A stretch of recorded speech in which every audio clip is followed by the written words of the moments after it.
कुंदरकी के गांव रतनपुर कला में पहुंचे एआईएमआईएम के प्रदेश अध्यक्ष शौकत अली ने एक जनसभा को संबोधित किया। विपक्षी पार्टियों पर जमकर निशाना साधा।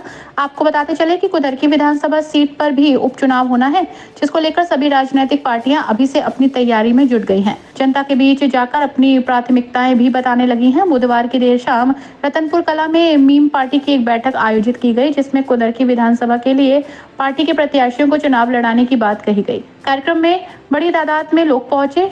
ऑल इंडिया मिल्लत इत्तेहादुल मुस्लिमीन के पदाधिकारियों की बातों को सुना। यूपी में 10 विधानसभा सीटों पर उपचुनाव की तारीखों का अभी ऐलान नहीं हुआ, लेकिन यहाँ राजनीतिक पारा अभी से चढ़ा है। एआईएमआईएम ने उपचुनाव में अपने प्रत्याशी खड़े करने का ऐलान कर दिया है। एआईएमआईएम के अध्यक्ष शौकत अली ने मुरादाबाद की कुंदरकी विधानसभा में चुनावी जनसभा को संबोधित करते हुए सपा के संस्थापक मुलायम सिंह यादव पर आपत्तिजनक टिप्पणी करते हुए कहा कि मुलायम सिंह यादव जुआ खेलते थे और जुए में पहली बार उन्होंने साइकिल जीती थी, इसलिए उन्होंने समाजवादी पार्टी का चुनाव चिन्ह साइकिल रखा। एआईएमआईएम के नेता ने इस दौरान कांग्रेस और भाजपा पर भी जमकर निशाना साधा, आपत्तिजनक बयान दे डाले। समाजवादी पार्टी के मुख्यमंत्री, आप मुझे बताइए कि क्या मुसलमान अपने पिछड़ेपन से बाहर निकला? नहीं निकला। मुलायम सिंह यादव बहुत बड़े बिजनेसमैन तो नहीं थे ना। मुलायम सिंह यादव के पास बहुत बड़ी कोई तिजारत तो नहीं थी ना। एक स्कूल के मास्टर थे ना, यही ना। अखाड़े में पहलवानी करते थे, यही ना। और एक बात बताऊं मैं, शायद भी लोग कहेंगे अरे भड़काऊ बात बोल रहे। मुलायम सिंह यादव ने अपनी पार्टी जब बनाई और उन्होंने तो अपना सिंबल पसंद किया जिसको साइकिल है, क्यों जानते हैं? मुलायम सिंह यादव ने पहली मर्तबा जुए में साइकिल जीता था। मुलायम सिंह ने पहली मर्तबा जुए में जो बैठ करके जुआ खेलते हैं उसमें उन्होंने साइकिल जीता था। तो इसलिए उन्होंने अपनी पार्टी का नाम जो सिंबल साइकिल पसंद किया था, इलेक्शन कमीशन से माना था। ये मैं हवा में बात नहीं कर रहा हूं, ये एकदम सच्ची बात है और मैंने पढ़ करके ये बात कही। समझ रहे? ये बात शायद आप लोग नहीं जानते। समाजवादी की सरकार बनी, हमने आपने सबने वोट दिया, हमें क्या मिला? क्या मिला? झुनझुना, लॉलीपॉप, बड़े बड़े वादे, लेकिन हकीकत में हमें कुछ नहीं मिला। हमने आपने किसको वोट क्यों दिया? अभी मुझसे पहले जो लोगों ने अपनी तकरीरों में कहा कि ना हम अस्पताल के लिए, भाई सुनिए बात प्लीज। एआईएमआईएम में मौजूद रहे पदाधिकारियों द्वारा भी अपने विचार रखे गए।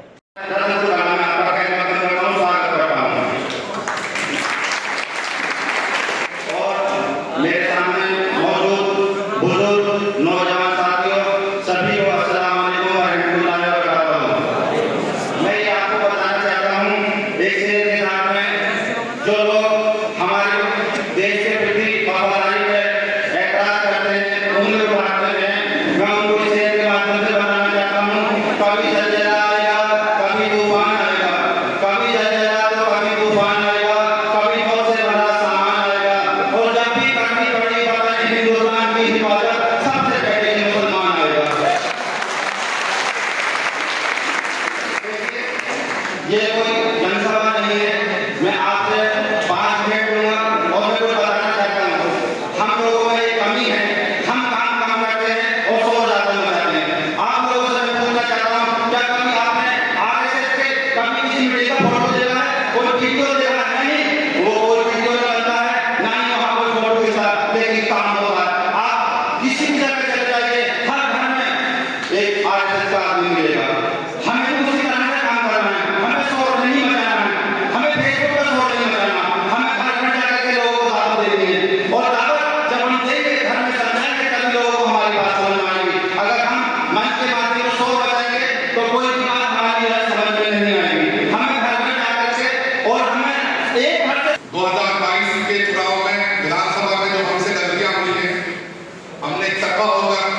सीएबी नाम था उसका, कॉमन सिटीजनशिप अमेंडमेंट बिल। जब ये पेश हुआ था तो मैं खुद एडवोकेट हूँ, शुरुआत में मेरी भी समझ में नहीं आया कि ये है क्या तकलीफ। बैरिस्टर असदुद्दीन ओवैसी साहब ने उसे इतना अच्छी तरीके से समझाया कि पूरे मुल्क में उसमें एहतजाज हुए और हुकूमत को वो बिल रोकना पड़ा। इसी तरह से शरीयत में मुदाखलत का मामला हो या धारा 370 का मामला हो, अगर कोई उसकी मुखालफत करता है जो गलत होता है और हमारे साथ गलत होने की उम्मीद होती है, तो उस वाहिद आदमी का नाम बैरिस्टर असदुद्दीन ओवैसी है। मुकद्दर नहीं देखे जाते, जंगबाजी होते लश्कर नहीं देखे जाते। यहाँ मौजूद तमाम जिम्मेदारान, तमाम कुंदर की विधानसभा के मेरे नौजवान साथी, तमाम बुजुर्ग, मैं तमाम लोगों से एक गुजारिश करने के लिए आप लोगों के बीच आया हूँ। जैसा कि आप तमाम हजरात को मालूम है, अनकरीब कभी भी उत्तर प्रदेश के अंदर उपचुनाव का ऐलान हो सकता है, जिसमें कुंदर की विधानसभा के अंदर भी उपचुनाव होना है। इसलिए